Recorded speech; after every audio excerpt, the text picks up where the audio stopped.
À Djerba, l'hospitalité prend un nouveau visage. Les maisons d'hôtes offrent une expérience de voyage intime, chaleureuse et inscrite dans la culture locale. Aujourd'hui, on part à la découverte d'Alexandra, créatrice d'Idar Leila, une maison d'hôtes pleine de charme, née de sa passion pour l'île et son art du vivre. Envie de voyager autrement? Alors bienvenue à Djerba. Bonjour à tout le monde, je suis Alexandra, je suis ici dans l'île de Djerba presque 30 ans et je suis tombée amoureuse de première des choses de cette île parce que cette île elle a quelque chose de différent, de magique. C'est une île très naturelle, très accueillante.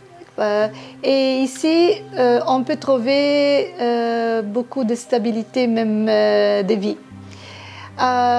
Ça, c'est notre projet. Nous, on a ouvert une chambre d'hôtes, maison d'hôtes, chambre d'hôtes. C'est un nouvel style de tourisme alternatif qui donne la possibilité à tout le monde d'échanger un petit peu son typologie de vacances.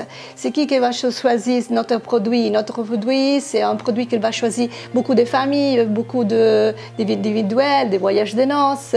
Quelqu'un qui aime avoir une destination vraie. Vivre la vraie Djerba, vivre quel que se peut voir dans un hôtel avec le style naturellement style de classe, style de commodité, parce qu'aujourd'hui tout le monde veut faire des vacances en commodité, mais ici elle peut trouver son particularité, son réservité, parce que par exemple ici on n'a pas beaucoup de monde et quelqu'un qui va venir ici, il vit une vacance comme à la maison. Vous êtes résidente ici à Djerba d'après un peu de temps. Donc d'après vous, votre expérience, comment les touristes peuvent découvrir la charme de Djerba, son côté culturel, authentique surtout? Alors, les maisons d'hôtes, les chambres d'hôtes, le tourisme alternatif, c'est fait pour faire travailler tout le monde. Avant, on a un tourisme très touristique, très avec les hôtels justement, parce que l'économie elle a marché très bien avec les hôtels. Il va continuer avec les hôtels, mais les tourismes changent chaque 10 ans. On a une typologie de tourisme différente. Et les maisons d'hôtes, les chambres d'hôtes sont nées pour donner la possibilité de travailler à tout le monde, même les locales, par exemple pour la cuisine, pour les restaurants, qui fait de la cuisine djerbienne, qui fait de la broderie, de la tapisserie différente.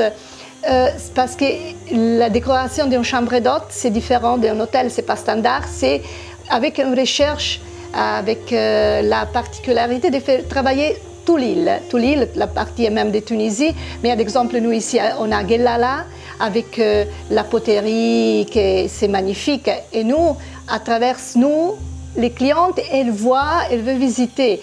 Pour la cuisine, on a beaucoup de restaurants particuliers, cuisine djerbienne, cuisine alternative différentes, les briques. Et nous, on est ici pour donner tout et pour faire travailler l'image de la gente d'ici. Comme ça, moi je pense que quand quelqu'un arrive ici, elle voit quelqu'un de local, que c'est offre à eux pour donner le maximum, elle va tomber amoureuse de l'île. Vous parlez de l'architecture des maisons d'hôtes et de fer. Parlez-nous un peu de votre maison d'hôtes, maison Leila, au niveau d'architecture et du style djerbien. Oui, nous, on s'en est comme style djerbien. Nous, on a ouvert maison Leila dans le 2008. Ça veut dire que ça fait longtemps. On ne connaît pas encore beaucoup dans l'île de Djerba le tourisme alternatif, mais on a commencé doucement avec les touristes. Avant, on a beaucoup de touristes seulement les étrangers, et maintenant on travaille beaucoup avec tous les touristes tunisiens parce qu'ils aiment une recherche djerbienne. Nous, on a ouvert en 2008 avec 4 ans de travail sur une recherche complètement d'une houche djerbienne. On a fait une houche djerbienne plus grande, avec tout, naturellement, la particularité des commodités, mais une reproduction d'une ouche avec la pierre, avec les styles des lits. Et on a fait venir beaucoup d'artisans ici, qui sont tous à la tour, d'exemple, les portes avec des marmes, avec l'artisan, les marmes même. Tout, c'est une recherche. Même encore aujourd'hui, derrière moi, d'exemple, il y a une dorémail. Dorémail, c'est quelque chose de typique gerbienne et tunisienne, qu'elle travaille à la main, cette parterre ou cette décoration. Ça, c'est quelque chose qui est une grande ressource de la Tunisie. Et ça, c'est ce que nous, on veut proposer. Ce n'est pas seulement faire vivre la vacance.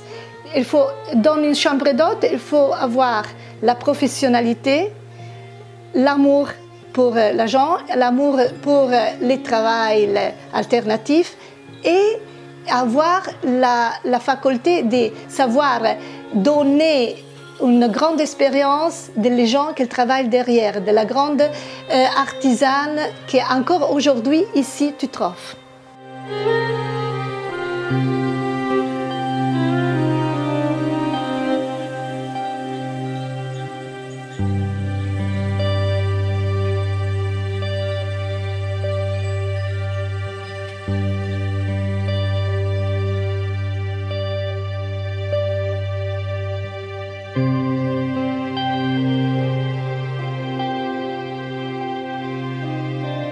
Thank you.